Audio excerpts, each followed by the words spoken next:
Andrew Tate versus Chase DeMoor is not a sentence I ever thought I'd have to say out loud, but here we are.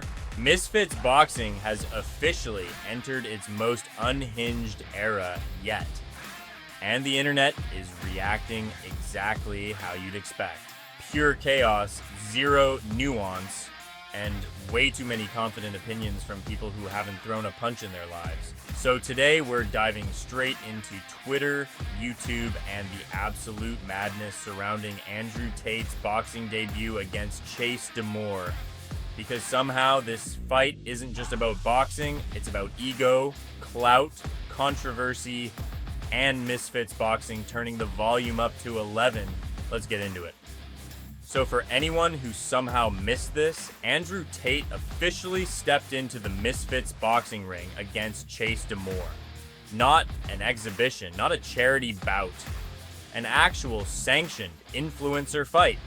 Tate, a former kickboxing world champion, professional internet antagonist, and one of the most polarizing figures online, went up against Chase DeMoor, a reality TV villain turned Misfits heavyweight who had made a career out of being loud, big, and impossible to ignore. Once the fight ended, Twitter didn't even pretend to be fair. The timeline flipped instantly into victory laps, receipts, and people rewriting their takes in real time. Clips of Tate getting caught started looping everywhere, while screenshots of old predictions resurfaced just to age badly on purpose.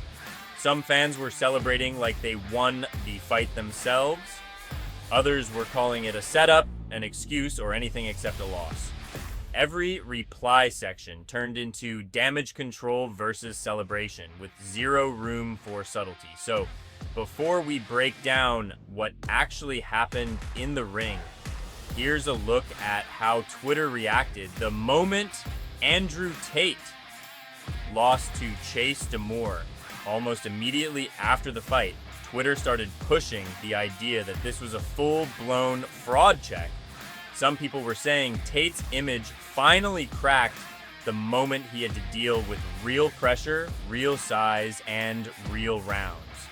Others pushed back, arguing this wasn't some technical masterclass from Chase DeMoor, just a case of him being bigger, stronger, and able to impose himself physically. The replies turned into a non-stop debate over whether Tate got fraud checked or whether Chase simply won by looking powerful and overwhelming on the night. And predictably, Twitter couldn't settle on one answer. It just argued louder. Meanwhile, KSI couldn't resist having a field day. For context, KSI is one of the pioneers of influencer boxing. From his early bouts with Joe Weller and Logan Paul to his own rise as a credible, if unconventional, boxer. He's been around this world long enough to spot when someone's aura gets tested, and watching Tate take that L against Chase DeMoor was apparently too good to pass up.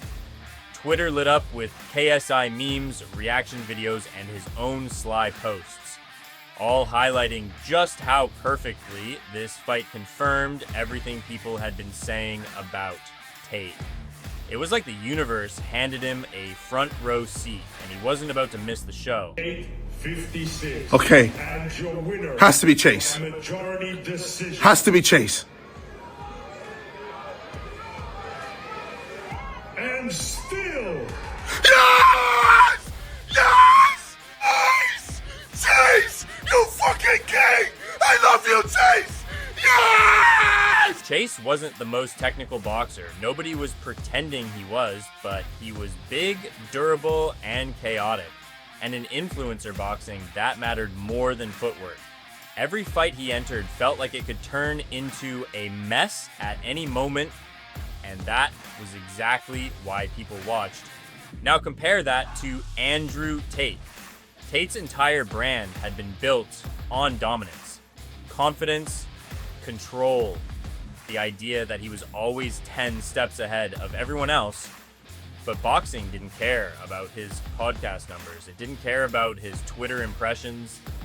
And ring rust was real. That's why this fight was fascinating. Tate came in with elite striking experience, but years away from actual competition. Chase came in less skilled, but bigger, younger, and far more active. It was a clash between reputation and reality, and the internet was obsessed with seeing which one mattered more.